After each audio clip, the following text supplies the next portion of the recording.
This is the world we live in. If we weren't surrounded by it every day, if we didn't take it for granted, we'd be dumbstruck by its very intricacy and brilliance.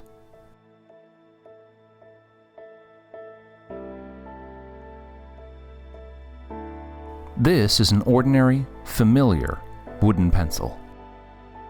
You might think a pencil is simple. Chances are you've been using one since before you could even read or write. But just because it's familiar doesn't mean it's simple. In fact, it's complicated, elaborate, beautiful, elegant.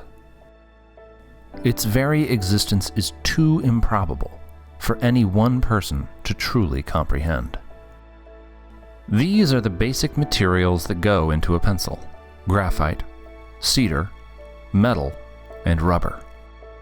But if you had all the elements of a pencil right in front of you, could you make a pencil? It's not as easy as you might think. In fact, no single person on the face of the earth could do it without the help of countless others.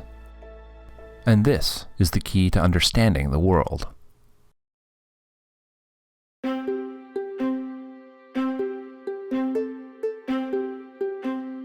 A pencil, just like you and me, is the end result of a vast and intricate family tree, a symphony of human activity that spans the globe.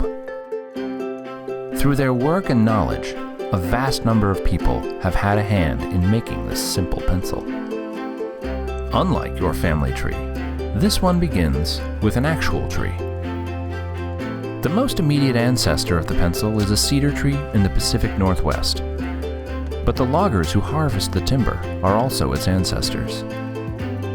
And these men don't work alone. They in turn are assisted by the people and industries that produce the saws, rope, and countless other tools that they use. These are also the ancestors of our pencil. As is the waitress at a nearby diner who sells the loggers lunch, to say nothing of the thousands of people involved in producing that simple midday meal. Across time and space, the web grows.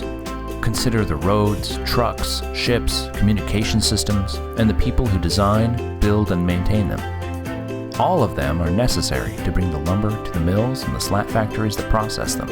All of them are also the ancestors of the pencil. And even with the work of all these people, so far all we have is a stained wooden slat, a naked half of a wooden body of a pencil. But its family tree is larger and more extensive.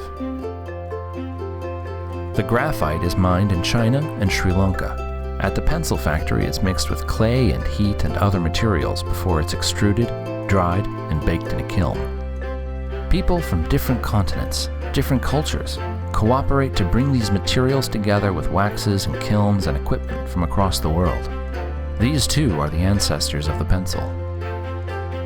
And the same is true of the eraser. With ingredients from around the world, it's the end result of a similarly complex and exotic branch of the family tree. As is the ferrule, the metal band made from material that is mined, refined, and shipped from all over the world. Each part of the pencil is the result of the collaboration and cooperation of millions of people. Together, they form a process that is constantly changing and adapting. A change in the availability or cost of material from one place might make another source more desirable, and the process changes and adapts fluidly.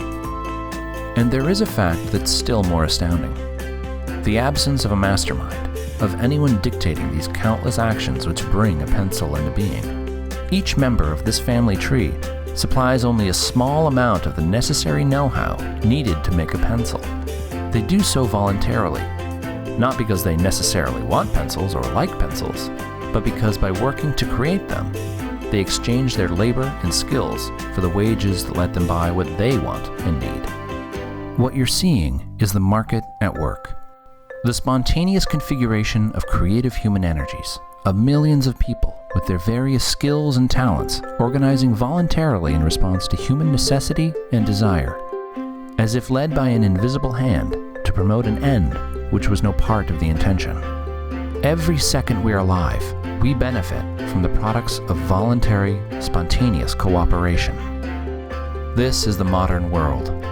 It's miraculous, it's intricate, and it gets better every day, so long as people are free to interact with each other.